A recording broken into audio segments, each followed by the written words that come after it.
Alright, g'day, hi and welcome. Okay, those are the two new ones.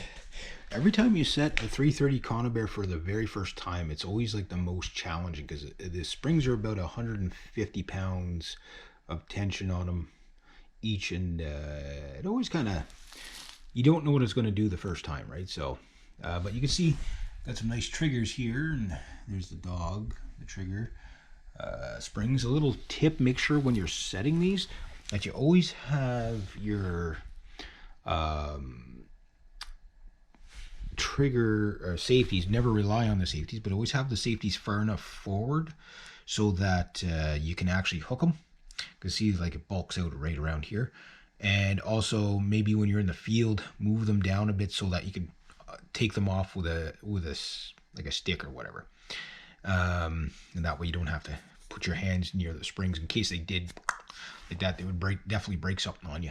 And when you're setting them, make sure that these are, not in the way of the jaws. Because if you try to set them a certain way, what happens is you basically get caught. That gets in the way. So, but I'll show you that when I set them out. Do a demonstration of the setting of a 330 conibear. But what I'm doing right now is I thought I had to replace more, but it looks like it's only 3, maybe 4. There might be fourth one I have to do. But out of my 8 330 conibears, which doesn't sound like a lot, but trust me, the one conibear, I think it's already out in the bush. It's got like 8 kills on it, so like these things do rack them up. You can see the wire, these wires here get busted off. This one is a little bit short. It's from a 220, but it's all I had at the time, and I kept it going. But I think I'm going to replace that, just because having the right size is always a good idea. And this one here, obviously, just from the tension of it snapping closed so much, the wires will break over time. So I'll take that one, and what I might just do is just stick one of these in there, or I might replace the whole thing.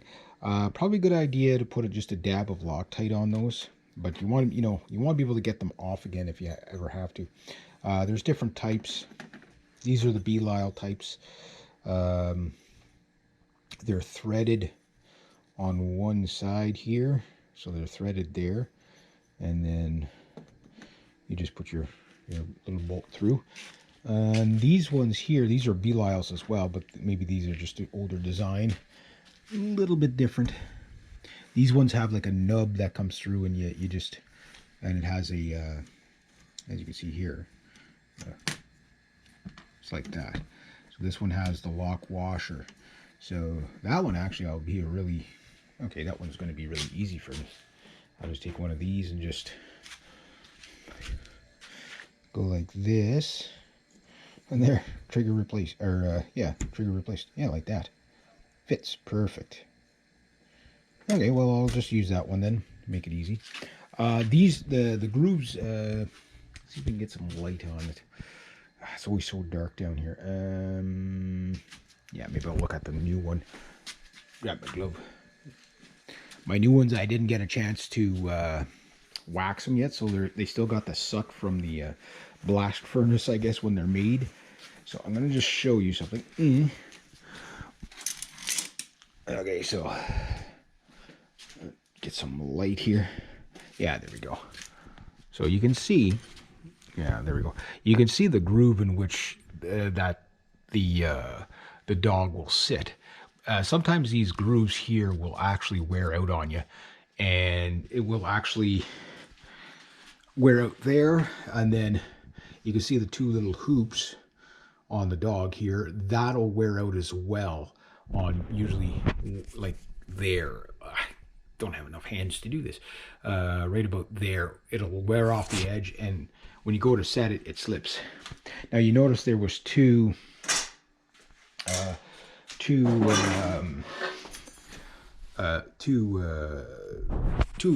grooves on the dog. That's just for different tensions.